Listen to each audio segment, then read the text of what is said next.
Good afternoon, everybody. Thank you for coming. This is our first Vital Voices event of the 2017-2018 academic year.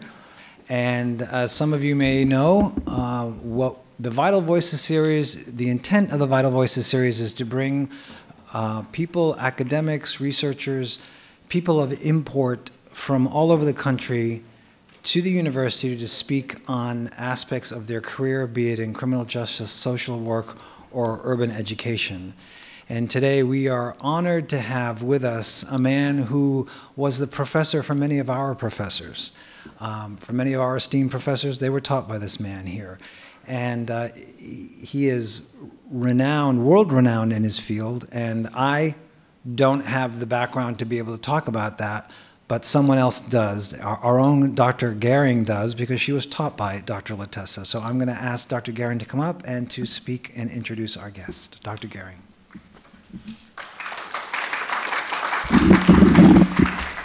I don't know if Latessa wants to hear what I have to say. Just kidding.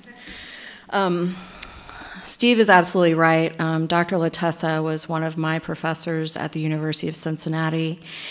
I took several classes from him. He was on my dissertation committee, and he has been very supportive and an extremely amazing mentor to me. So I'm very happy and excited that he actually came here so that you can sort of get what I got when I was in his classes and listen to the knowledge that he can provide you all regarding recidivism and how to reduce it and his experiences with tons of programs that he's evaluated. I have some things that I'm going to read because it's a little easier for me.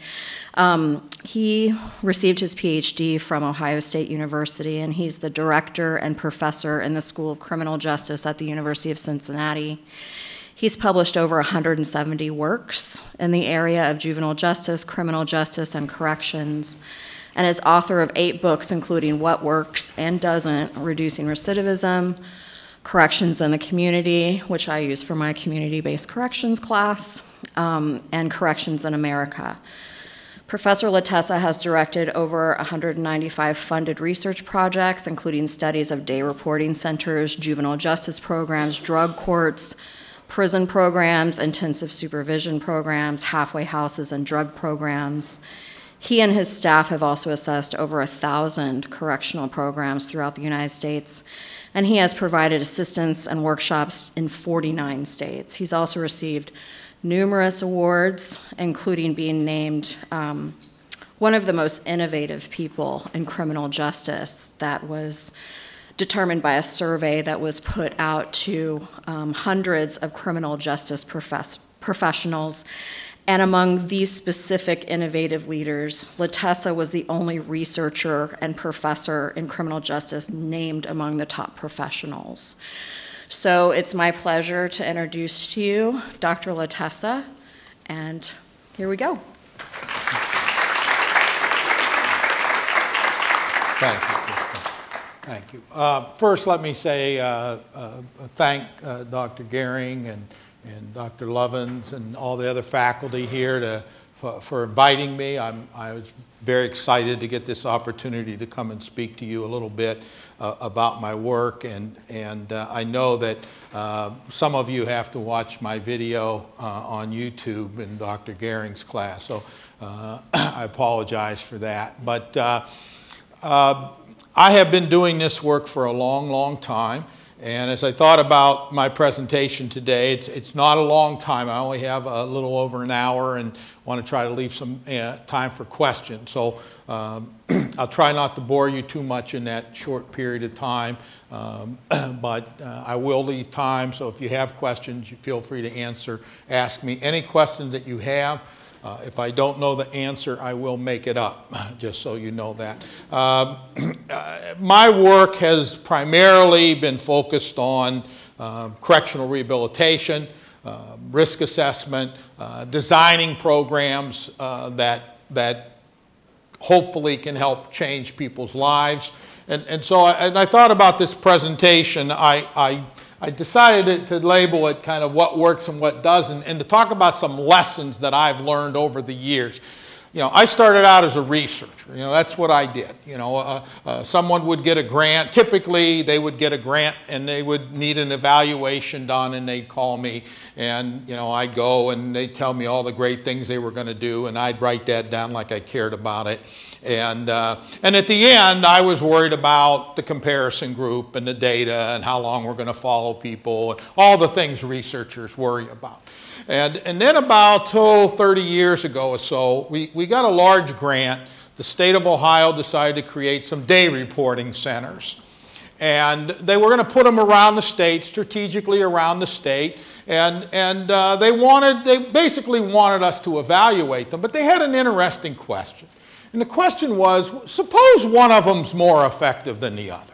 Right? You're going to stamp out these programs. They're all going to look pretty similar. What if one works better? We want you to tell us why. And I started thinking about that, right? Because many times researchers simply take for granted that what the program's going to do is evidence-based, that they're going to use the best techniques, the best staff. And so the challenge I had was, how do you get inside the box of this program? Right? How do we move beyond simply looking at, the outcome? Right? Because what would happen is, if I evaluated the program and it did really well, everybody was happy. And if it didn't, it was clearly my fault, right, as the researcher. And so I started some work to get inside programs. And we brought in some folks that trained us. And this kind of got me started on this whole area of correctional rehabilitation, right? Why are some programs effective and some programs aren't? Right? I mean, it's a fundamental question. So these are some of the lessons that I've learned. The first lesson I've learned is everybody says they're evidence-based, right? No one says, I don't know where the hell I got that idea from. Right? When you go to any and that's the term now. We used to just call it what works. But you get any program in here, they're doing the same thing they did 20 years ago, but now they say they're evidence-based. Right? You should understand that there are different forms of evidence. The lowest form of evidence is anecdotal evidence. It's stories and testimonials and case studies, right? It makes us feel good. So if you go to a drug court, I'm sure Houston has drug courts. If you go down to a drug court and you go to the graduation, they're very moving ceremonies, right? People tell their stories, they cry, the family comes. Everybody feels good. I mean, they should feel good. But that's only anecdotal evidence. That's all that is, right? Highest form of evidence is empirical evidence, results from controlled studies. Data, research, right? Comparison groups, we want to know if there's an effect. Sometimes it doesn't make us feel good. In fact, sometimes it challenges what we believe, right? I'll tell you a quick story. Years ago, we had a county in my state had a big drug problem. Lots of drugs were coming down the interstate, and they had a very powerful judge. And that judge decided he wanted to do something about that drug problem.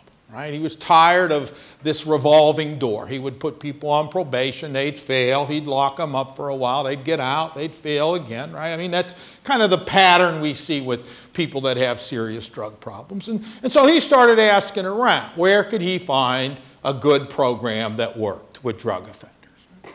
And they sent him down to Miami Beach, Florida. Right? What better place to go for a drug program? He goes down there, and the judge down there says, I got just a program for you, acupuncture. And he trotted out some poor indigents who said, acupuncture changed my life. And based on that anecdotal evidence, that judge came back to Ohio, and he created an acupuncture program run by the probation department. And it looks something like this. They bought an old house. They turned it into a day reporting center. They hired an acupuncturist. They assigned a couple probation officers. They hired a counselor. And every morning at 8:30, there'd be a line. They'd get 5 spots in the... First, they peed in a cup every day. Then they got acupuncture, 5 spots in the ear. And then they spent the rest of the day in other activities. Drug education, 12-step groups, processing groups, other things that don't work very well with offenders either. They did that for about a year, and they spent a lot of taxpayers' money. And at the end of that year, they called me. They said, Ed, we want you to evaluate our program. We want to know if it's working or not.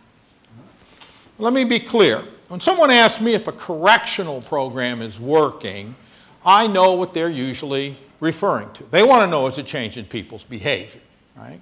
They don't really care if the offenders like the program. Hell, they don't care if the staff like the program, right? We create correctional programs to try to get people to stop using drugs and hurting people and stealing and do the things that got them into trouble. So my job was to evaluate the program.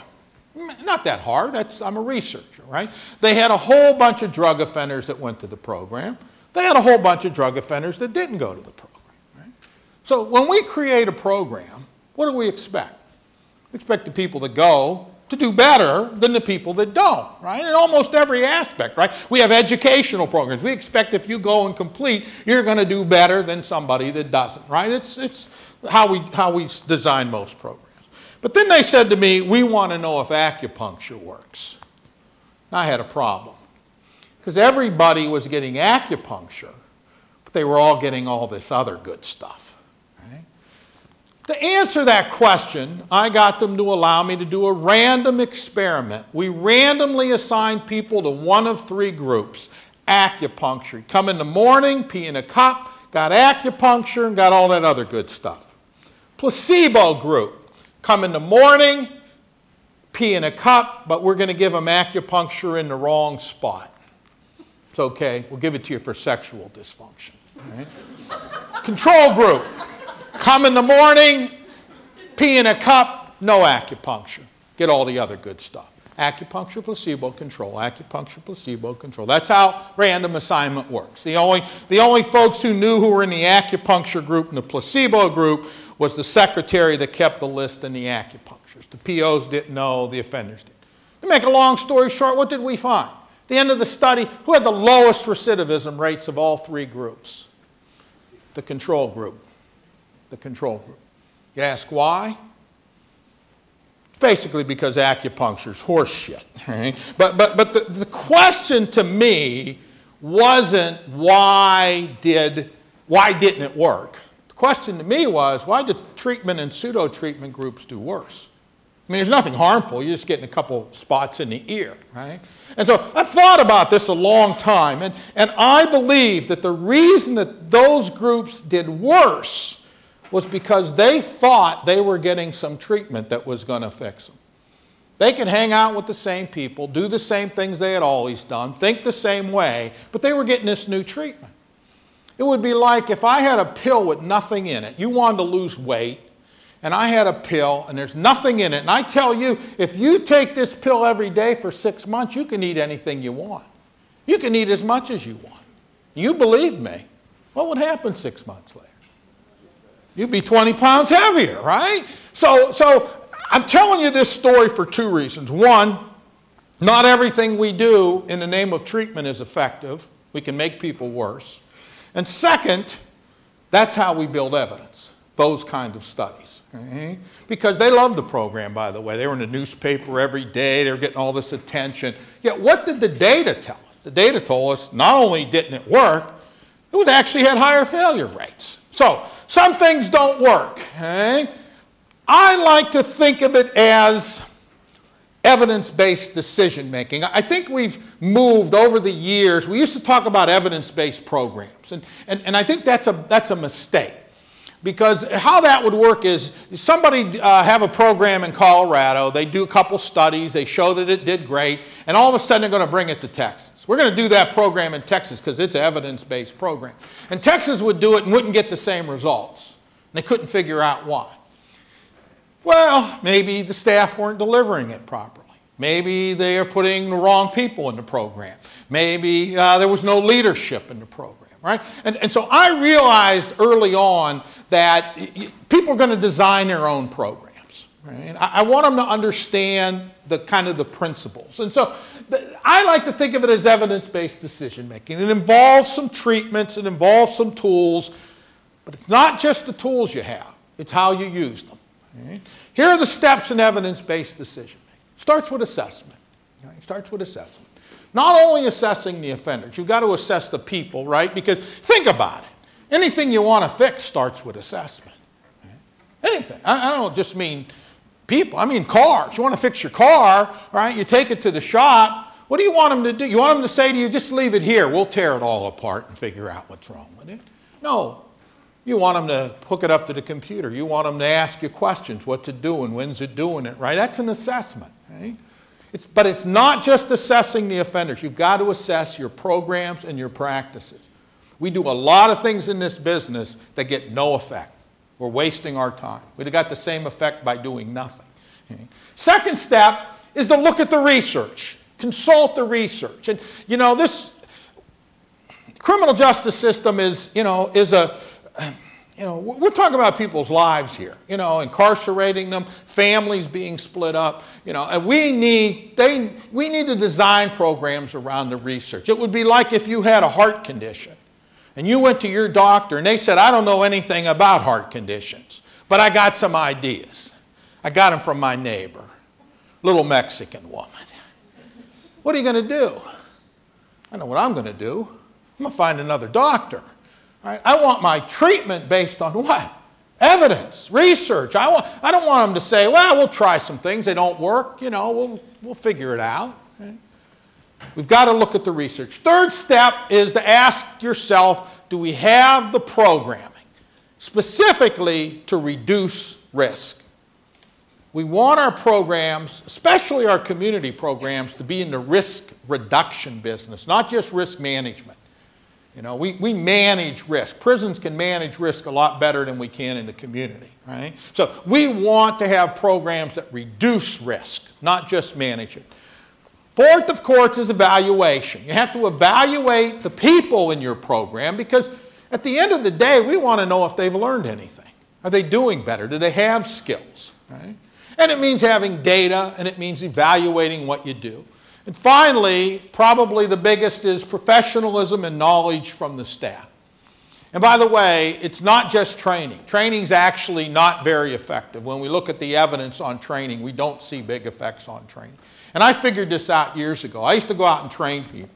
Spend a week with a group of probation officers and train them. At the end of the week, everybody's happy. They sing Kumbaya with you. They tell you they're going to send you Christmas cards, right? And then I'd go back 6 months later and they weren't doing any of it. Well, maybe a little bit, what they liked, what they understood. And it dawned on me the training was not sufficient. You've got to coach them. You've got to, you think about it, right? It's really the same way you're going to change the behavior of anybody. You think you do better when someone's there helping you and coaching you and giving you advice and pushing you a little bit? Sure. And so coaching is a big part of what we do now when we go out and train people, because I learned that you can't just count on training alone. The second lesson I learned is some things don't work. These are some of the theories that I've come across over the years evaluating programs. So we'll take if offenders lack creativity theory. There's one of my favorites. I did a halfway house once. I assessed a halfway house in California for drug addicts, parolees, and they spent all day long in art therapy. That's what they did, all day drawing pictures and sculpture, watercolors. They did nice stuff. And I said to the director, why do you spend all your time on art therapy? She says it reduces stress. I said, you're right. You must have the most relaxed drug addicts in the state of California. Okay? What are they supposed to do when they get out and somebody offers them drugs? Wait a minute, I got to draw your picture. Don't go too far, right? I mean, the problem is stress is a trigger, but it's a tiny little element of a much broader set of risk factors. Let's see, discipline and physical conditioning theory. There's the boot camp model. Take a bunch of young, mostly men, but not always, and get them in really good shape. Right? I don't really want offenders in really good shape, to be honest with you. Right? I remember I was at a boot camp once and I interviewed a young man. I said, what have you gotten out of the program? And he leaned in my face and said, I'm in the best physical condition of my life, sir. I thought, great. He can run me down and kick my ass even quicker now. Right? Now, this was always my favorite. Where's it at? Male offenders need to get in touch with their feminine side theory. This was a halfway house in Jersey. It was before phones. I would have took a picture. And the theory is that us men are aggressive brutes is because we're just not sensitive enough.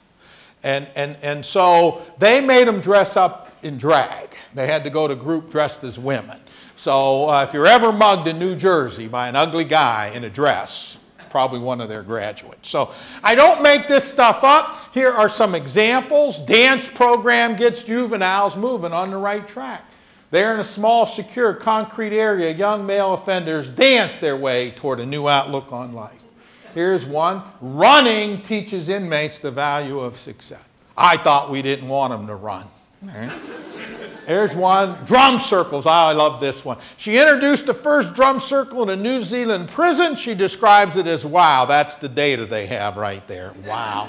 The staff was amazed because most clients continued drumming for 2 hours without stopping to smoke. It doubles as a smoke cessation program. You kill 2 birds with 1 stone.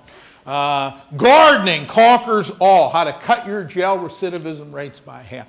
I got a call, I think it's been a couple years now, I got a call from Rikers Island, and they said to me, we're going to do gardens for our inmates. What do you think we'll get? I said, vegetables. That's what you're going to get.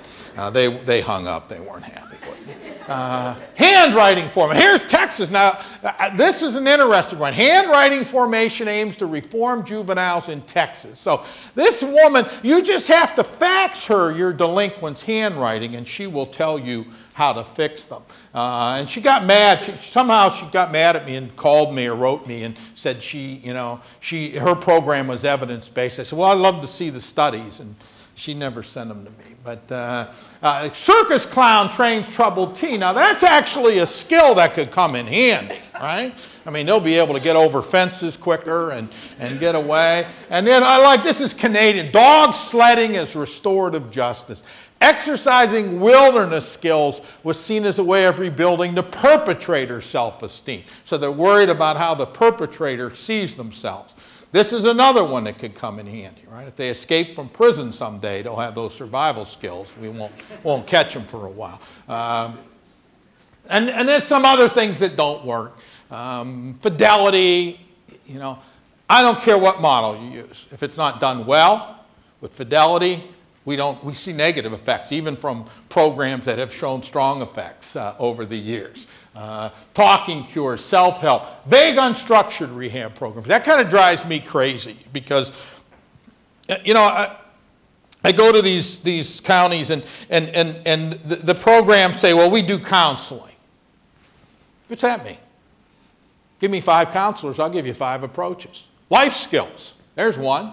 What could you exclude in life skills? I don't know what you'd exclude, right? Everything's pretty much a life skill. It doesn't tell them what they're targeting for change. It's a very vague, unstructured program. Good programs have detailed descriptions about what they do, how they do it, the dosage, all those important questions. And so these are things that don't work. The third lesson, as I said, almost anything you want to fix starts with assessment, right? Assessment helps us meet what we call the risk principle and the need principle. In other words, who do we target and what do we target? Okay? It can help reduce bias. Now, there's controversy around that. Some argue that risk assessment tools are biased. Well, what's the alternative?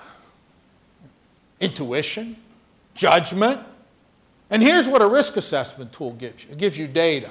And if you have data, you can ferret out your bias. You can see if it's working for women. You can see if it's working for different ethnic groups. You can't do that without data. Okay? So we can take instruments and we can make them more effective and more reliable.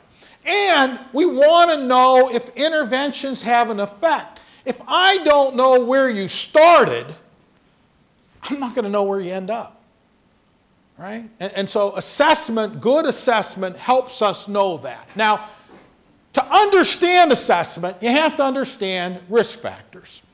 There's 2 basic types of risk factors. There's what we call static ones and dynamic ones.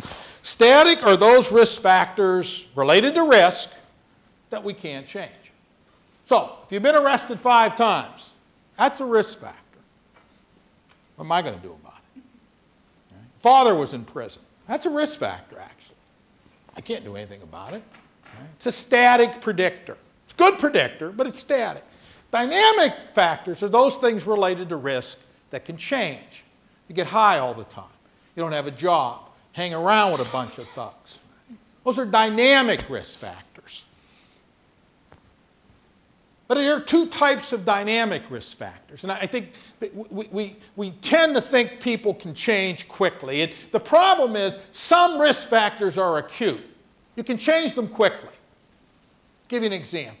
Employment. Right? You could not have a job, go out and interview on a Friday, start on a Monday, you're employed.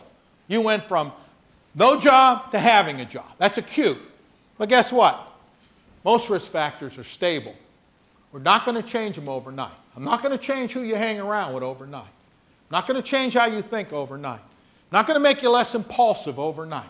That's going to take what? Time and effort. Okay? I cut this out of the newspaper once. I was sitting in an airport, and these are the risk factors associated with a heart attack. And I'm in training for one, so I decided to brush up on these risk factors. Right?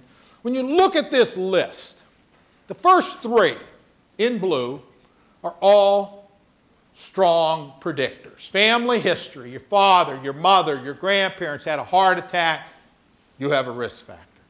Age, gender, risk factors. Can you change them? No, they're static. They're great risk factors, but if that's all we had, you're gone. Right? Now you've got some other ones. These are dynamic. You're out of shape, you're overweight, high blood pressure, smoking, cholesterol. Right? Those are dynamic. Let's say you have them all. You go to your physician, what are they going to have you work on? The dynamic ones, right?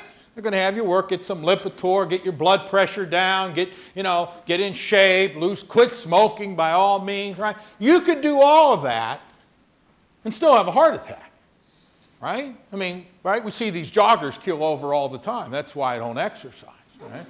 But as a group, if we had all those and we did it, we could cut our risk by 20, 30%.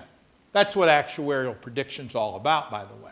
But here's another point two points I want to make. First, to get our risk, we can't ignore the static ones. Just because we can't change them doesn't mean they're not important. After all, most of you are young. You're not worried about having a heart attack.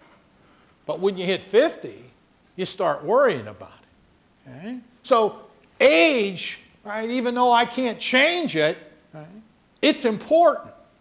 And second, look at the dynamic ones. You think I'm going to change my lifestyle overnight, lose weight overnight, right? I mean, not. Those are stable, right? Maybe the only thing I can do quickly is to quit smoking. All right? That's more acute. People can quit smoking just like that. But most of those dynamic risk factors are going to take time and effort to change.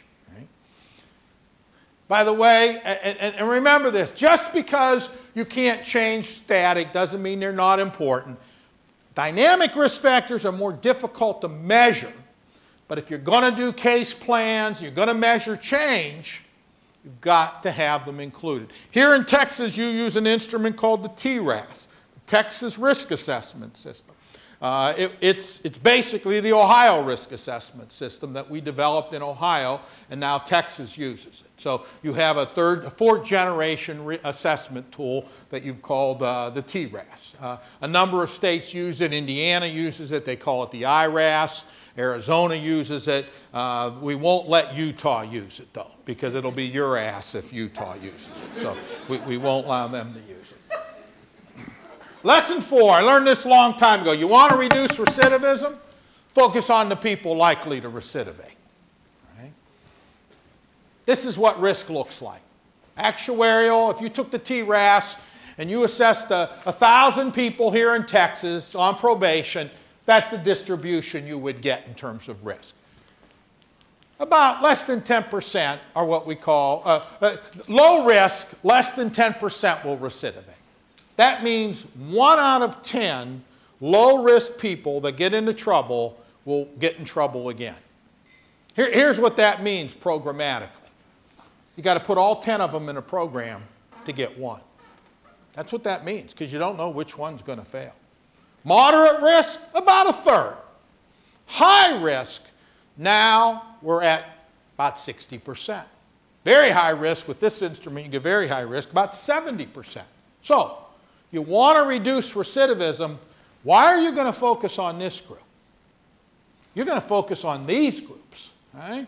Because those are the folks that are likely to get into trouble again. So the risk principle is really pretty simple. Okay? Focus on the people that are higher risk. And by the way, you have plenty of these people that are on probation and parole, so it's not like they don't exist. Okay? Lesson 5.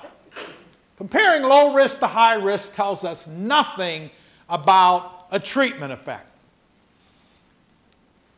Even, and this is a mistake researchers have made, many have made for many years, even if you reduce recidivism rates for high risk, you're still going to have a lot of failures. This is the theory behind the risk principle. If you have 100 high-risk offenders, you do nothing with them, 60% will recidivate within a given period of time. That's what the data tells us. They'll be back again. Put them in a well-designed, evidence-based program to sufficient duration. Get them the help they need. Maybe you cut it to 40%. That is a 30% reduction in recidivism. 20 goes into 63 times. You've cut it by a third. You went from losing to winning the bet, because the bet's right 50-50. Now, if you have 100 low-risk offenders, about 10% will fail. That's what the data tells us. You put them in the same program, and you'll increase their recidivism rate. And we'll get into that later as to why. Right? You'll double it. That's a 100% increase. That's the theory behind the risk principle. We make high-risk people, we reduce recidivism. Low-risk people, we can increase recidivism. But here's the question. In the end, who had the lower recidivism rate? Look at the data. Who had the lower recidivism rate at the end? Low risk. Only 20% of them failed. Right? They failed at half the rate of the high-risk group. The mistake we make is comparing high risk to low risk. Tells us nothing about a treatment effect. Let's say the 10 of you over here, you're all feeling bad. You're sick, you got some virus. You're feeling great. 10 of you over here are feeling great. You take them when they go see the physician. You wait in the waiting room. You hold their hands while they're waiting to see the doctor. All right? You're their friends. Not very bright friends, but you're their friends. All right? So, 10 of you go see the physician. Maybe you get some fluids, some medication. Let's say 30% of you feel better. All right? That's a treatment effect of 30%. I've reduced your illness by 30%. Anybody over here going to feel better? No. Some of you might get sick. Not all of you, though. So let's say a third of you get sick. That's a negative effect. I made you worse because I exposed you to them. Right? I made you worse. But at the end, how many of them are healthy? Only 30%. How many of you are healthy? 70%. Right? You're twice as healthy as they are. That's an unfair comparison. We are looking for treatment effects. To find a treatment effect, I have to compare high risk to high risk and low risk to low risk. If not, it tells me nothing about the treatment effect. Lesson 6. Sometimes we fail because we provide intensive programs to the wrong offenders. As a general rule, treatment effects are stronger when we target high-risk offenders, and harm can be done to low-risk offenders. Risk, and this is important, in this context refers to the risk of reoffending, not the seriousness of the crime. They are different concepts. Seriousness trumps risk. You are all, most of you, I don't know you all that well, but most of you are low risk. How do I know that? Well, my guess is most of you don't have long criminal records. You're in school. You're educated. Hopefully you have families that care about you. You're not serious substance abusers, right? You don't hang around with people that get in trouble all the time, right? You don't have a lot of risk factors. But if you went home tonight and you got in a fight with your neighbor and you got mad and hit him on the head with a shovel and put him in the hospital, you might go to jail for that. That's a violent crime. Doesn't matter you're low risk. Right? And so seriousness can trump risk. Not everyone that ends up in prisons and jails are high risk. Right? Some of them are there not because of their risk, they're there because of what they did. All right? So I understand that, you should understand that, but we're talking about the concept of risk as risk of reoffending. Why does providing intensive interventions increase recidivism rates when you target low-risk people? Well, I already gave you the first one. Low-risk learn high-risk behavior, right, from high-risk people. Right? You know that. Your mothers knew that. Right? Your parent, you know that. You want your children to hang around with the right people, right? You don't want them hanging around. So that's a simple reason, right? But it's not the only reason. It's not the only reason, right?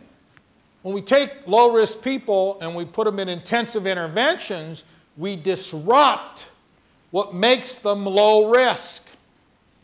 You're all low risk. If I took you right now and put you in the residential facility here that Houston runs, probation runs, right? How long are they there usually, Lori? About 4 months, 6 months? 4 to 6 months. We'll put you in. It's a good program. Lori, Professor Lovins helped design it, so we'll give you good treatment, right? How many of you would have to drop out of school if you're locked up for 6 months? How many of your families would have some trouble without you for 6 months? Right?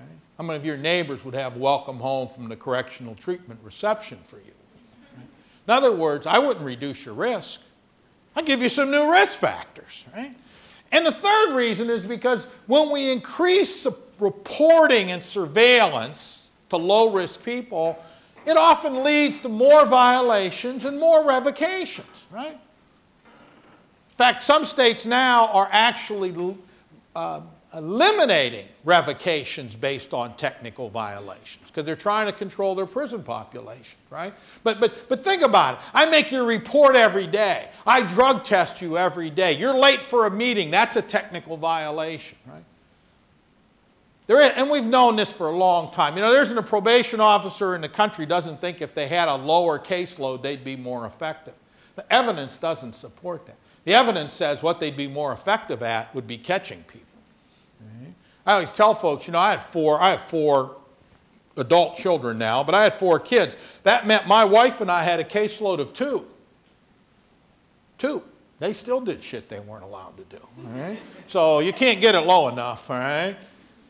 This is some data. This is a study that a friend of mine did in Canada, looking at intensive rehabilitation supervision in Canada. Notice the intensive. That's the recidivism rate of the high-risk group 2 years later. That's the recidivism rate of the high-risk group that didn't get treatment. They cut recidivism rate by 40% for high risk. What happened to low risk? They more than doubled recidivism rate for low-risk offenders. But I know what you're thinking. That's Canada. Only got 10 offenders in the whole country. Mm-hmm. When we did this study, which at the time was the largest study, we've now done another one that Dr. Lovins did that's bigger, but this was the first study we did looking at community-based correctional treatment facilities. And this was a big study, 13,000, 37 halfway houses, 15 community-based correctional facilities. So it was a very large study. The state wanted to know, were these programs effective? Now, it's a basic question. Did they work? Right? And by the way, Ohio, we have these community-based correctional facilities. Texas is another state that has them. You have a lot. I think you have 40 of them. We have like 19 of them, but you have them as well. This is what we found. This is the treatment effects for low risk. The red bars, these are the programs down here. These bars here, that's how much worse low risk did when they were placed in those programs. So what's the first thing you see? Most of the programs didn't work for low risk. They made them worse. They increased failure rates. Okay? Few had minor effects. These are the same programs, the treatment effect for high-risk offenders. What do we see? It's like I flipped it. Most of the programs reduced recidivism. For who? High risk. Who are we worried about? High risk. right? And here's where, I'll just take this, here's where we see the risk principle. We'll take Mahoning County. This program reduced recidivism 32% for high risk. Cut it by a third. Not bad. Let's find them here. They increased recidivism 29% for low-risk offenders. The same program got a negative effect, so we knew it wasn't the program. By the way, when we put their data together, they look like zero. They look like, if you just looked at that, you'd think the program didn't work. It worked. We learned two important things from this study. One, we learned risk mattered, and two, we learned quality mattered. Because I will tell you, these programs here, they didn't work with anyone. They didn't work with anyone. They failed at every risk level. They failed. And there's a scientific term for that. Shitty program. That's a scientific term for that. But they were poorly designed, poorly implemented programs. Staff turnover, basically no model, and you see the results. All right? They failed at every level. This is a study we did recently in Ohio looking at 13,000 juveniles. In Ohio, like most states, we have three placements for kids: community, residential, and institutional. Right? Low-risk kids in the community failed at 7%. Right? Moderate-risk kids failed at 13%, and high-risk failed at 34%. But look what happened. Right? Look at how much worse the kids did when we put them in residential and institutional programs. We increased their failure rates. Recidivism for low-risk youth in the community were 2 to 4 times lower than those in residential or institutional programs. We also found, another finding was that placing low-risk youth in substance abuse programs significantly increased their failure rates. Who are we putting them in with? High risk. These are kids, right? You don't think they're influenced by their peers? By the way, we just did a national study of juvenile drug courts. Not one of them reduced recidivism. The adult drug courts do pretty well. The juvenile drug courts don't. Right? Because think about a kid. Think about an adult. I'll tell you what, adult in a drug court, I can already tell you, they're in their 30s. They've had multiple treatment episodes. Most of them are tired. They want to quit. They want help. Let's take a juvenile drug court. 15-year-old, 16-year-old, they want to quit. They tired? No. All right? Drugs are exciting. That's what their friends do. They're not even, we would say their responsivity is such, they're not even ready. Then we put them in with a bunch of high-risk drug users. What do you think we're going to get? So that's what we found when we looked at drug use. Lesson 7. Sometimes we fail because we do not provide enough treatment. I made an observation years ago. As we were assessing programs all around the country, I had an observation. Right? Most of the correctional programs in this country are one size fits all. We send you to a program, you get 8 weeks, 12 weeks, 6 months, whatever. You get the same thing. Doesn't matter. High risk, medium risk, we're going to give you the same thing. Right? And so the question is, how much do you need? What's the dosage that you need to reduce recidivism? Think about this. I went through a terrible medical problem a number of years ago, and I had to get radiation, I had to get chemotherapy, right? And so what do you think, if you're getting radiation therapy, what do you think might happen if they gave you too much? You die. What happens if they don't give you enough? You die, right? And so as I went through it, I really thought about how prescriptive they were, right? They knew the dosage I had to have. They monitored me. If my blood count got low, they waited a while, but they had to get that dosage in. And as I went through it, I thought, well, hell, that isn't what we do. We give everybody the same thing, right? And so we started thinking about this whole dosage issue. And so the question is, what does intensive mean in practice? Because I'd go around in the old days, I'd say, high risk need more, and everybody shake their head. Everybody agree with that. And then I go to the program, they all got the same thing. Right? And so I started looking at the research. Most studies show the longer someone's in treatment, the greater the effects. So what's that research telling us? Keep them in treatment. But we got a lot of research that says if you keep them too long, treatment effects go down. So we have a contradiction in the research. Right? Why do you think effects will go down if you keep people too long? Well, let me ask another way. You ever been on a diet for 2 years? No. What happens? After a couple weeks, you're like, my pants are fitting better, I'm done. All right? We give up. We give up. And I understand that, probably better than most people. Because I went through hell. And if they would have told me there's no light at the end of the tunnel, I'm not sure I would have done that. Right? And so you put somebody in a program and it never ends or keeps going on and on, what happens? We give up. Right? And so we started to do some studies. We did a study. Fortunately, we had a residential program near Cincinnati that not only knew how long people were there, by the way, time's not a great measure of dosage, right? They counted the hours. They had a database. So if you were in a group for 3 hours that day, we knew you were in that group for 3 hours. You were in for 2 hours. You were in for 6, right? So we had a great database. This is what it looked like. They were all males, felons, and we only counted the cognitive behavioral treatment. We didn't count anything else. In our first study, this is what we found. Increasing the dosage, these are the hours here, increasing the dosage for moderate risk reduced recidivism, but not that much. Look at high risk, big reduction. Increasing the dosage really got us a treatment effect here. So we did another study. We expanded the sample. We broke it down by 50, because 100 I thought was too broad. And we looked at low, moderate, moderate, and high risk. So we had 3 groups. And now what did we find? Low, moderate went down, but it very quickly went back up again. Moderate went down less quickly, but it went back up again.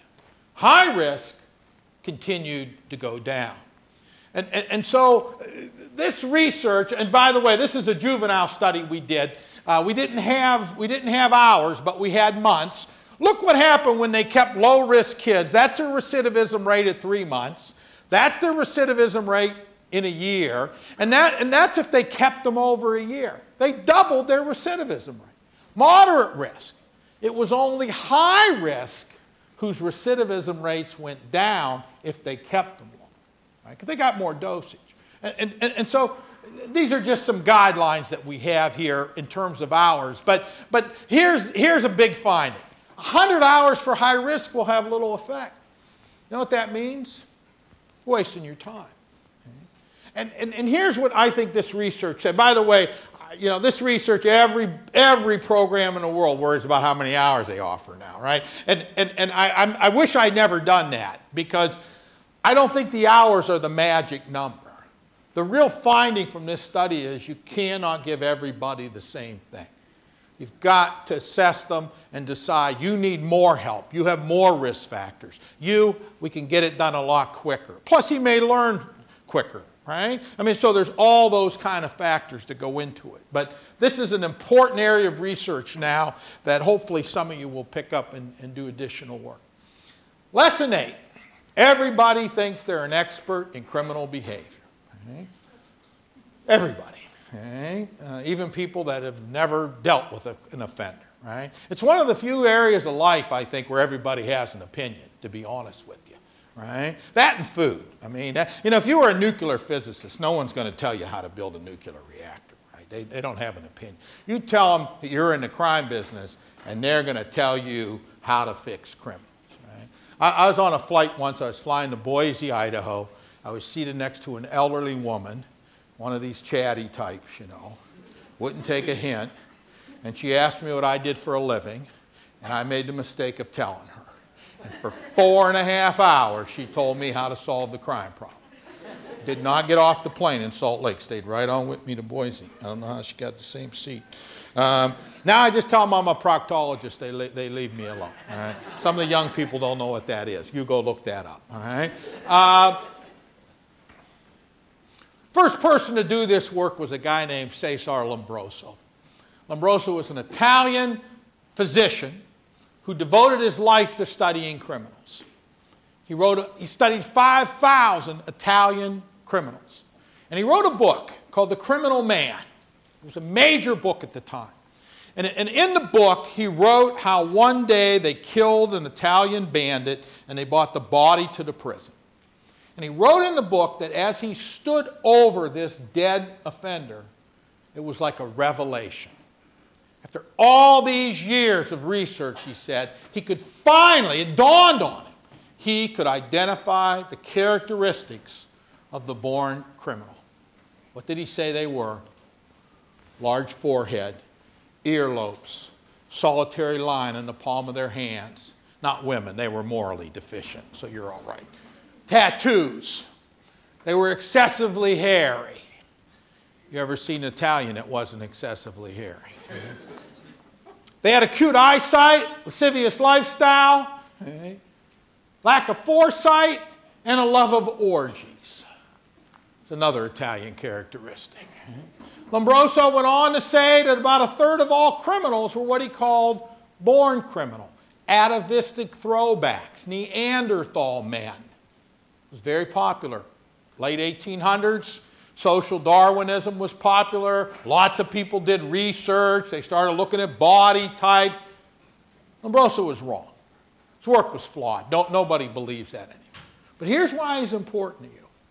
Lombroso's important to you because he was the first person to try to study criminals scientifically. And since Lombroso, there have been hundreds and hundreds of studies. And that's part of the problem. You started reading that literature, it'd take you years. When you got done, you're just as confused as when you started. Because for every study that says it's a risk factor, there's one that says it isn't. So what do you believe? This is a challenge. And by the way, this is where I think we go wrong. A lot of programs go wrong for this reason, because they don't understand the risk factors. And there's a couple reasons for it. One, I already said, everybody thinks they're an expert. But the other is because sometimes our training gives us a very limited and narrow view of criminal behavior. Here's what I mean by that. If you're trained as in substance abuse, what are you looking for? Substance abuse. That's it. And the minute you find it, bingo, that's it, right? If you're trained in mental health, what are you looking for? Mental health, right? So read psych reports. They all talk about depression, anxiety, all that stuff, right? That's a very narrow perspective of criminal behavior. Okay? These are what we call the major set, starting with antisocial attitudes, values, and beliefs, and cognitive emotional states. Cognitive emotional states are things like identity. You see yourself as a gang member, as a thug. That's your identity. Rage, anger, those are cognitive emotional states that can drive our behavior. What we call criminal thinking, how you see the world. Do you blame others? Do you accept responsibility?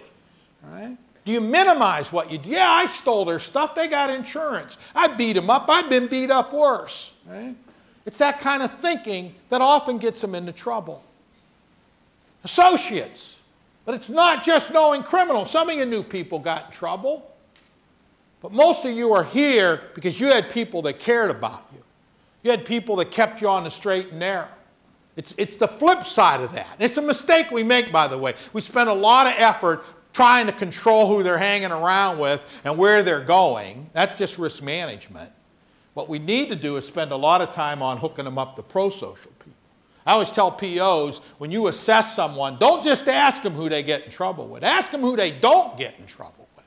Because those relationships you have to strengthen. If not, they'll just go back to their bad friends the minute the PO goes away. Personality and temperament factors, things like weak socialization, impulsivity, right? Acting without thinking. You've all done it. We've all done it. And sometimes what do? We regret it. Right? Offenders do it all the time. I interviewed a guy the other day on parole, and I said, "Are you working?" He said, "No, I quit my job." I said, why? He said, I wasn't getting enough hours. I said, how many are you getting now? And he said, none. And I said, you know, you're kind of moving backwards, right? Most of us don't give up a job till we have another job, right? Not him, he showed them. He went from 20 to 0, right? It's that kind of short-term thinking that gets him into trouble. Things like adventurous and restless aggressiveness, egocentrism. We think it's low, it's not low self-esteem. It's high self-esteem. You listen hard, it's about them. Right? And things like taste for risk and weak problem solving and coping skills. I think one of the mistakes we make, we spend a lot of time trying to motivate them, trying to, we either threaten them or we beg them, to change their behavior. We think good advice is going to do it, right? To be honest with you, a lot of them don't know how. I interview people coming out of prison all the time. And here's what they'll say. I hate this place, not coming back again, miss my family, I'm going straight, right? And I'll say, okay, what are you going to do when you get into this situation? And they'll go, well, I'm not going to get in that situation anymore. I'm going straight, my friends know it. I'm like, well, how do they know it? Is it on the internet or something? All right. Here's what I know. They don't have a risk plan. They've not practiced. They've not rehearsed. All they know is prison's bad, don't like it, don't want to come back. And here's the sad part. Many of them have been there before. They knew that the last time. Mm-hmm. And so a mistake we make is thinking that they know how to do it. And I'm a big skills guy because I think they've got to rehearse and practice those risky situations. History is a major risk factor. History of antisocial behavior. Family factors that include criminality. So your father was in prison. That helps explain why you're sitting here. What am I going to do about it? I'm your PO. I can't change that. But things like affection in the family. If it's kids, it includes lack of discipline and supervision and abuse. Right? But that's more for kids than adults. It's, it's kind of in their past, not as dynamic. Low levels of personal, education, vocational, or financial achievement. Low levels of involvement in pro-social leisure activities and substance abuse. These are the major set. There are minor risk factors, but these are the big ones. But let me be clear. We believe that these four are really the big four. These are the strongest. If I want to change these, I have to change these. And so this is what drives a lot of risk assessment. Okay. Again, here is what you target's important. Fear of punishment. This is the average correlation with effect size when we try fear of punishment. Don't think we do that? We do it all the time. Scared straight programs, there's a good example. Take these kids and take them down to prison or jail, scare the hell out of them a little bit. It's cheap, right? Can't hurt. Well, there's never been a study to show it reduces recidivism, ever. Most of the studies show it increases recidivism. Yeah. Why? Well, they come back to school. They're the cool kids. Right? They get a lot of reinforcement from that. Sometimes they identify with these guys. Right? Here's one, bond antisocial peers together. Right? We see that in programs like boot camps, wilderness programs. We take high, medium, and low-risk kids and we bond them into a group. We call those gangs in Ohio. I don't know what you call them here. Right? Make them feel better about being bad. Right? Self-esteem without lowering their antisocial behavior. And, of course, physical activities. We want to be focused on criminogenic needs. Lesson number 9. People aren't high risk because they have a risk factor. They're high risk because they have multiple risk factors. Remember that. And here's what the data tells us. The more criminogenic risk factors that you target, the greater the effect on recidivism. Right? Think about it. I'll take a simple one you relate to. Employment. You think a parolee here in Texas doesn't have a job, you think that's a risk factor for him? Yeah. Risk factor for you? You lost your job, would you start selling drugs?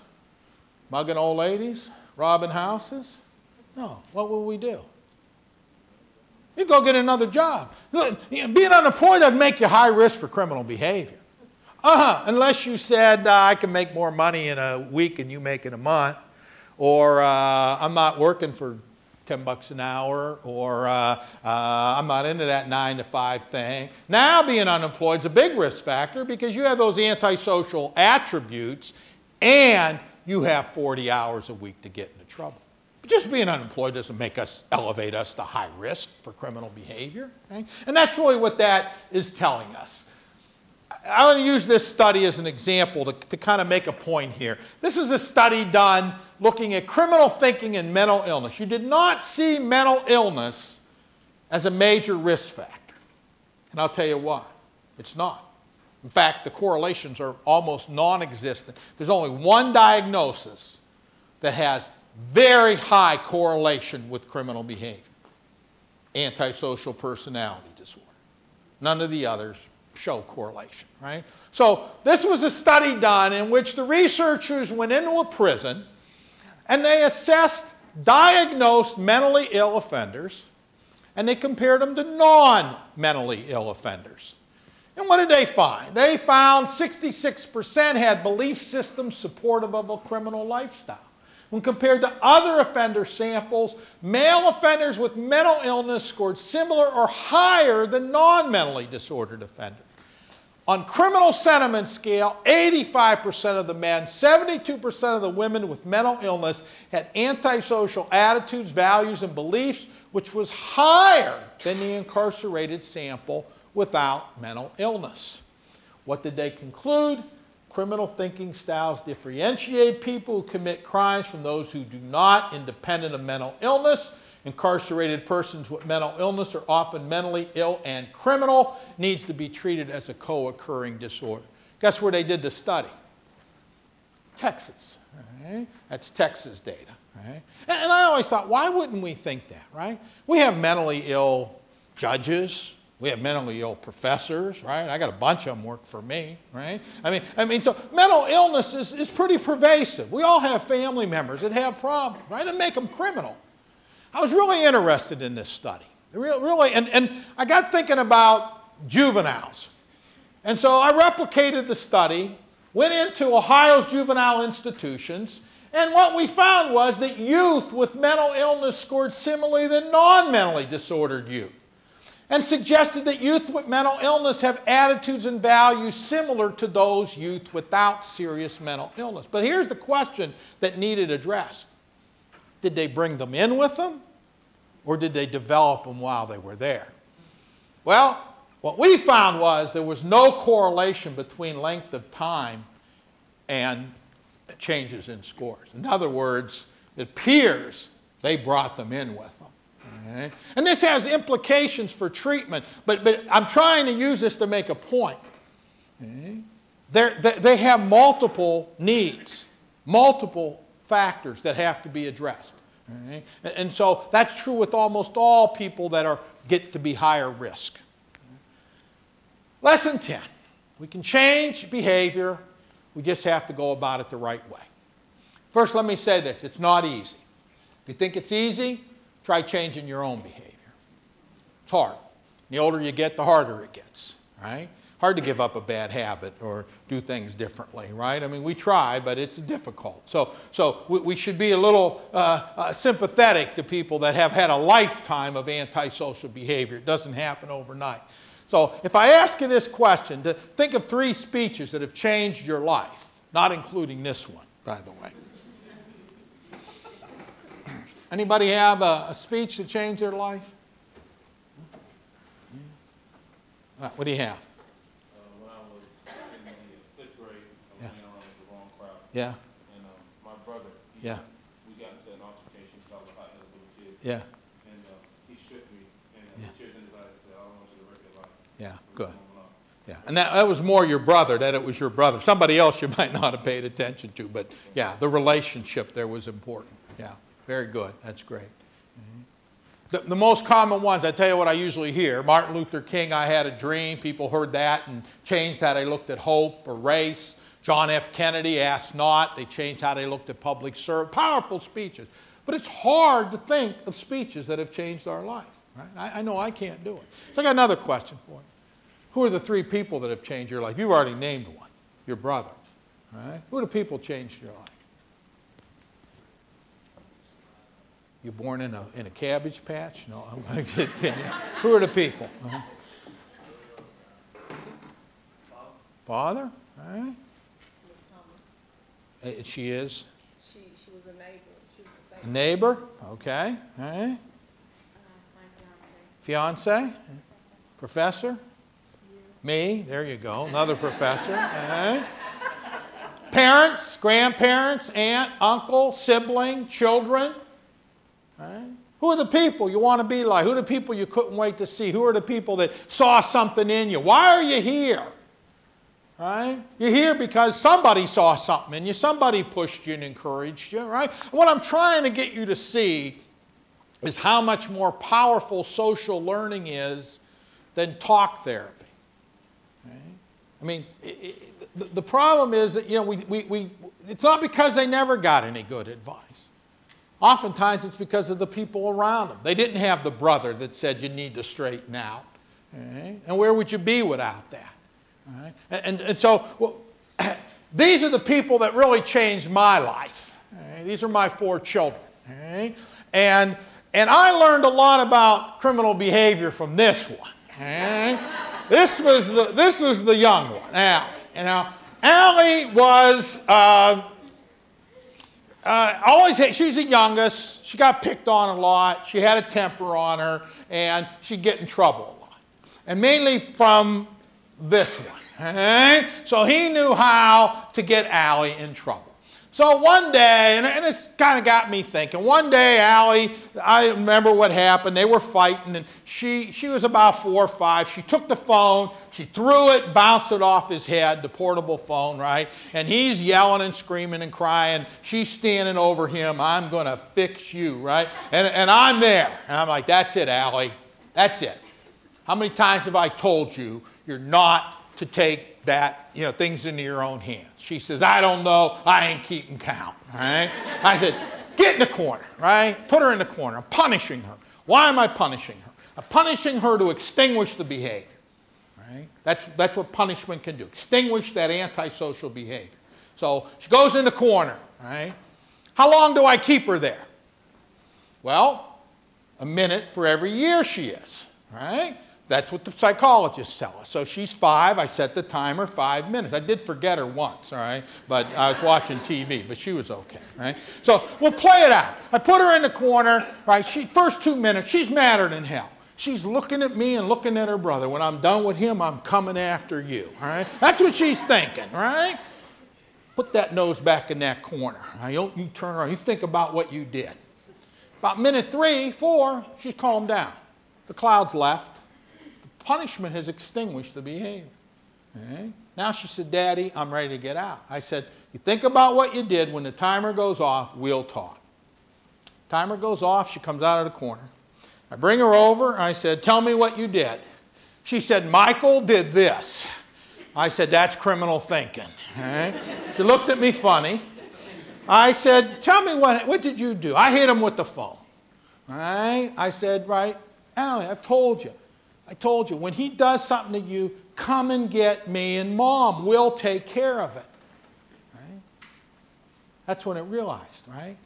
No, I said to her, what are you supposed to do? She says, I'm supposed to get you or Mom. That's when it dawned on me. She knew the words, but not the music. Right? She'd heard us say that 50 times. Right? But let's play it out a little more. So her brother did something to her. She let him have it. You think she felt good when she let him have it? She did. You know what she thought? I'll do 5 minutes in the corner. Right? That's what she thought. I'll take that punishment. It's worth it. I'll show him. He ain't going to push me around. Right? And it dawned on me. She knew what to do. She didn't know how to do it. So I said, Allison, how about if I could show you a way to deal with him where you won't get in trouble? She said, you can do that? I said, I can, but you got to make me 2 promises. 1, you'll try it. And 2, you'll let me know if it works. She said, that's it? I said, yeah. All right? Now, I had a relationship with her. She didn't want me to get upset with her, so that helped. We had a therapeutic alliance, right? So I said, show me what he did. She showed me, and we practiced. I said, here's how to handle it. And I said, and I knew Michael, he wasn't going to let it go at that, right? And I said, well, what if he comes at you like this? She said, oh, really let him have it. I said, no, let me show you another way. We practiced and practiced, because that was a risky situation for her. She didn't know how to get out of it.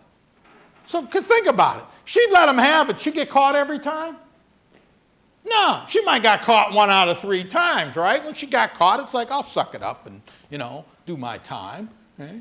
So I said, remember our promise. So, of course, a few days went by and he did something to her, and she did what I told her, and she came and said, Dad, you should have seen the look on his face. I said, I'm so proud of you, sweetie. I'm going to get you some ice cream, but first I got to go straighten his ass out. Okay? But the mistake I was making was I assumed she just didn't want to do it. She didn't know how to do it. It was the skill that was missing. And so effective correctional interventions, they use behavioral approaches like structured social learning and cognitive behavioral approaches, right? Structured social learning is the strongest theory we have to explain behavior. Right? You could all name people that changed your life. Social learning is not a complex it's a complex process. It's not a complex concept. It's not. Some of you are young. Those of you that have children, raise your hand. Did you turn into your parents when you had children? Yeah, you woke up one day, you're your mother, your father. That's social learning. No matter how much you say at 14, I'm not going to be like my dad, you turn into your dad. All right? I say things to my kids, I used to say things I swore I'd never say. Right? You're born in a barn, you think money grows on trees, I'll give you something to cry about. That was always my favorite one. Right? That's social learning. The problem is we don't just learn good things from other people. We learn bad things from other people. And so that's why it's structured social learning. Family-based approaches if we're dealing with kids that train family, and cognitive approaches that target criminogenic risk factors. So these are some family-based interventions that have been shown to be effective. But what's the research tell us about family-based, right? Well, average effect size about 21%. Not bad, not bad, but a lot of variation in the data. Programs that are increasing recidivism, programs that are really reducing recidivism. What mattered? Risk, need, treatment. They used behavioral interventions, they focused on criminogenic needs, and they used behavioral approaches. Right? These are principles of cognitive behavioral intervention, that thinking affects behavior, and if we have this distorted, unproductive, irrational thinking, it leads to what? Rational behavior. And we can influence it, and we can change how we think and behave by changing what we think. Again, complex process. It's not a complex concept. It's easy. So you're driving here, around Houston, and the speed limit's, 65, and you're doing 75. What are some of the thoughts you have that let you speed? I won't get caught. Everybody's doing it. I'm in a hurry. I'm only going in the 10-mile limit. Right? We have all these thoughts that are what? Influencing our behavior. And if I can change some of those thoughts, if I can get you to see it's not that safe, you're not a good role model for your kids when you're speeding. Right? It costs you. If you get caught, you got to pay the fine and all. If I can change some of those thoughts, I might change what? Your behavior. Right? So it's not a hard concept to understand. What's the research say? Average effect about 25%, but most effective configurations 50%. But what are those configurations? Risk. What's this mean? Dosage. Right? At least 2 sessions a week, more effective than 1 session a week. Right? Implementation monitored and staff are trained. Right? That's the coaching and the fidelity. Higher proportion, getting them through the program.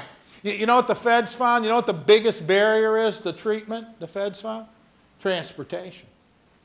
The biggest barrier. But it can be lots of things. It can be when you have the groups. It can be race, ethnicity, gender. All those things can be barriers. You have to relate to people. They have to think you care about them, right? So that's what responsivity is. Higher risk and higher if it's combined with other services. That's the need principle. So to get the best effects from family interventions, cognitive interventions, we have to have those principles. That's what increases it. 11, staff make a difference. Professional staff make a difference. Okay? Successful staff are model appropriate behavior, are qualified, well-trained, well-supervised, okay? And have skills. This is a study that actually Professor Lovins did that looked at characteristics of staff. Right? And what did she find? The more of those characteristics that the staff had, the greater the effect on recidivism. So you can have a great program, but if the staff don't know how to deliver it, they're not experienced and qualified and coached, you're not going to get the effects that you want. Okay? Lesson 12, last lesson is doing things well make a difference. I learned that a long time ago, and that's true in anything you do in life. You know, you do it half-heartedly, you're probably going to get those effects, right? You've got to do things well, and that's no different in this business. I have done some major studies over my career, big studies, lots and lots of offenders, lots of programs, 45,000 in one study, 450 programs, adult, juvenile, residential. And here's what we found. The more programs follow the research, the stronger the effects on recidivism. This is residential programs. Poorly designed, poorly implemented, increase recidivism. Well-designed, high-quality programs. That's a 40% swing in recidivism. Okay? Supervision programs. Poorly designed, poorly implemented, well-designed, well-implemented. Okay? So quality makes a difference. That's the last lesson that I've learned over the years. Every study I've done has shown a strong relationship between program integrity and recidivism. So, to sum it up, who you put in a program is important. You want to reduce recidivism, focus on the people that are likely to recidivate. Okay? What you target's important. Got to pay attention to criminogenic needs. Offenders, people have a lot of needs, But when we're talking about people that get into trouble, you can make them feel better about themselves. You can make them healthier, but that isn't going to reduce recidivism. You've got to focus on those criminogenic risk factors. How you change behavior is important, behavioral approaches. You target risk factors, and it's action-oriented, not talk-oriented. What's that mean? That means I'm going to show you how, we're going to practice it, we're going to reinforce you. When you do it right, I'm going to say great job, and when you don't, I'm going to show you how to do it. That's how we learn skills. That's how most of you learn skills. If you played sports, right, what'd you have? A coach. What'd the coach do? Made you practice, showed you how to do it. When you did it wrong, said, let me show you again. That's what a good coach does, right? And program integrity makes a difference. You have to pay attention to how well things are done. All right, I left some time, 10 minutes, and I will answer any of your questions. Okay? So what do you got? I would say for myself, so I have a brother-in-law who's an ex-felon, and really trying to love him through and kind of help him have those right skill sets. So two of my questions quite a bit. What are the top 5 skills from what you've observed that could be, I guess, foundational in regards to his lifestyle? And then also another question would be, how would you recommend, assuming that he's for this, obviously, because I don't want to impose myself on him, how would you recommend that I would assist him going about making his risk plan? Yeah. Well, I think let's take the last one first, because I think the whole area of being ready to change, wanting to change, right? And so if he's in that stage where I don't need any help, then you've got to do the motivational piece, right? And so there's motivational interviewing techniques where you kind of, you kind of get him to think about where he's at in life and where he wants to be in life. And then it's like, okay, well, what do you think we're going to have to do to get there? So assuming he's ready, okay, now it's really an assessment question, right? So does he act without thinking? He may need, some work on controlling his impulses or emotional regulation, right? And so does he have a temper problem, an anger problem? Work on those emotions, how to handle it. Is he easily led by others? It's a different set of skills, right? And so you really have to look at him and what, here's the way I do it. I look at when he got in trouble, the times he got into trouble, right? What happened? Was he with the wrong crowd? Was he the leader of the crowd? Was it, what was part of that scenario? And now what you do is you break it down. Let's practice how you could have done it differently, right? So his buddies want to come over. They want to go out drinking, right? He knows he shouldn't be doing that, right? Now, if he doesn't know it, he needs cognitive restructuring. But let's say he knows it, but he goes anyway. That's a lack of a skill. All right? So first thing you have to figure out, is it because he thinks it's okay to do it, or is it because he knows it's not okay, but he doesn't know how? All right? Those are different things. We're actually doing a model now. We have a model we've been playing around with for a number of years now called Effective Practices for Community Supervision, where we train probation officers in what we call some core correctional skills: appropriate reinforcement, appropriate disapproval, skill building, and so forth. I'm now testing the model. We now call it Effective Practices in Community Support for Influencers. And let me tell you what my idea is. I've been doing this work a long time, and programs are great. But think of your life. I could put you in a program, you're going to get a little bit out of it. But it's people. That's why you're here, right? And let's face it, a lot of the people around is a cousin, brother-in-law, they don't know how to help. They don't have the skills. All right? So what we're doing is, we're doing it in Cincinnati, LA, and Columbus right now, where we actually go into the jails and we ask the men and women, do they have people in their life that want to help? They're influencers, right? You named your influencer your brother, right? So let's say he got in trouble, and I went, and it turned out he has 3 influencers, right? His uncle, his brother, and somebody at work. Okay? I'd ask them, are you willing to get trained? I'm going to train you in some of these skills. And the idea is every time they see him, they work with him on some risky situation. So it's a brief intervention, but we're testing it now in some sites, because my thinking is if I can take somebody and surround them with 2 or 3 people that care about them, that want to help, I can teach them how to do it. So we're doing that model right now. It's kind of,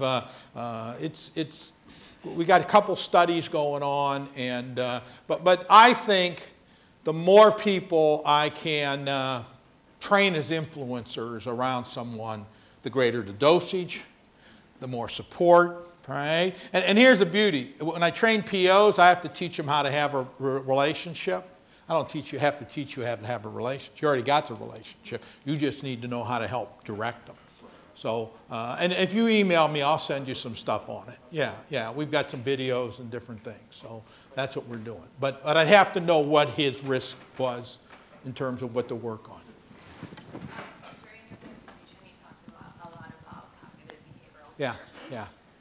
And I was just wondering if you have done any studies that were not cognitive behavioral therapy necessarily, but maybe more, let's say, humanistic or existential, maybe even psychodynamic, if you found similar effects on behavior, even though they don't directly? No. I've done the studies, and with a lot of studies. The effect sizes are very small. The behavioral interventions, and COG is just one of other behavioral interventions. Depends on the population. So if you're working with low-functioning people, for example, it's really not cognitive. It's more behavioral, more root practice, and so forth. So there's a wide range of behavioral interventions, right? But the effect sizes are 30% on average. Non-behavioral interventions, psychotherapy and all that, it's 5 and 6%. It's low. You get some effect, but it's very small. It's very small. And so, I always tell people, you want to go with the programs where you get the strongest effects, or you want to hope that you can make this program, which has never found great effects, and somehow you're going to, you're going to get there with it. So yeah, there are lots of studies. They study everything. I'm not a, I'm not a big talk therapy kind of guy, because we just don't see it. Anybody else? Oh, go ahead, shoot. Yeah. You spoke about how there's, I guess, when it comes to someone who's high risk, Yeah. you have 2 sessions, which I'm assuming those are 2 interactions. A week. A week, Yeah. right. You get higher dosage. You increase the dosage, you get greater effects, right? That's what that's saying. And I'm assuming within those sessions is when you would have, you could work on those life skills or Well, that risk research is from usually structured groups. Okay. Right? And so with things like the EPICS-I model, it's really every time you see them, you're working on something. Okay. All right? So you might see your brother-in-law and you say, well, how'd it go at work? Last time we talked, you were having trouble with your boss. Yeah. And he'd say, yeah, he got in my face, I wasn't happy, blah, blah, blah. And instead of you agreeing with him, you'd say, well, tell me what happened. Show me what happened. He said, well, the boss asked me to do something. I was in a bad mood. And say, man, what might happen from that? I could lose my job, right? Let's practice that. All right, I'll be your boss. Show me what he did, right? You rehearse it with them because you want, are you better when you practice something? Absolutely. Sure, right? So you practice, it might be a brief intervention, but the other beauty of it is, here's one of the problems with groups, is you set a group up, you use a curriculum, right? You go in, here's a lesson, we're going to work on this. There's people sitting there thinking, that don't apply to me, right? And they're half engaged, right? But this is one-on-one. This is your problem. You told me you almost got in a fight at work. You could lose your job for that. Now, a lot of people might tell them that, but that's where they'd stop, right? You would say, let's work on that. Let's practice that, right? So he'd practice so the next time he got into that, he had a way out. If not, you just say, man, that's stupid. What are you doing? You lose your job, blah, blah, blah. He's thinking, yeah, okay. Problem is he gets in the situation again, he does what he always does because he doesn't know how. So that's where the next piece is. That's why it's cognitive behavioral. First, you got to attack his thinking. What were you thinking? Let's go through the steps, right? But then and this is where we make a mistake a lot. I think we don't practice. We've got to have that practice piece because that's where he gets a chance to try it out, right? So it really sounds like it's really discipleship in a sense that when it comes to, when he's dealing with specific issues in his life. Real issues. Issues. Not made up, right? He got in a fight with his wife. What happened? Tell me what happened. How'd you do it? What'd he say? Maybe he says, I'm sorry, I shouldn't have done it, right? And you say, what are you going to do next time it happens? Let's work on that, right? So you're the person that's helping him develop that skill. And by the way, the more you practice, the better you get, right? And so that's the whole idea behind EPICS-I is that the people that care about him are always working with them on those situations, right? So that he knows he can come to you and you're going to not just tell him he's dumbass, right? You're going to say, well, let's work on that, right? Yeah. Maybe you come home and you're tired and no dinner. Well, maybe she's tired too. Go out and get some pizza. You help him see that there are other ways to handle the situations that he gets into. Yes, sir. Right? And then the last one, yeah. What characteristics of ex-felons would classify them as high risk? Well, I didn't show risk assessment tools, but usually they're going to score high on 4 or 5 areas in risk, right? They're going to have criminal history. They're going to have thinking that, it's distorted. They're going to be impulsive or risk takers, or they're using substances, right? And so you can be high risk for different reasons, just like you can use drugs for different reasons, right? Some people use drugs because they're self-medicated. They have trauma. Some people use drugs because they like to get high, and that's what their friends do, right? It's very different, but the target's the same. Reduce the substance abuse. It's just how I go about it's going to be different because what's driving it's different. So they can be high risk for lots of reasons, right? But it's usually within that set. And there are assessment tools. And so, you can assess people and very quickly see where their risk factors are. And then you design your interventions. And I think oftentimes we start with the easy one, at least the easy ones to identify, substance use or employment. But if we don't change their thinking and some of those basic personality traits, they're not going to last long in the job, or, you know, or if all their friends use, how long are they going to last, right? So you've got, that's why I say those big four become the real important ones. Because if I can change how you think, change who you hang around with, give you more skills, you don't want to do those things. You want to take care of your family. You want to stay clean and so forth. So it's really those four tend to drive the other ones, right, in terms of risk factors. And you got some real experts here at University of Houston, so downtown. So you just call on them. They'll help you. Okay? All right. Does anyone have one last question? All right. Oh, I guess I'm wrapping it up too. You wrapping it up? Yeah, Right, I want to thank everybody for coming. Can we have a round of applause for Dr. Latessa?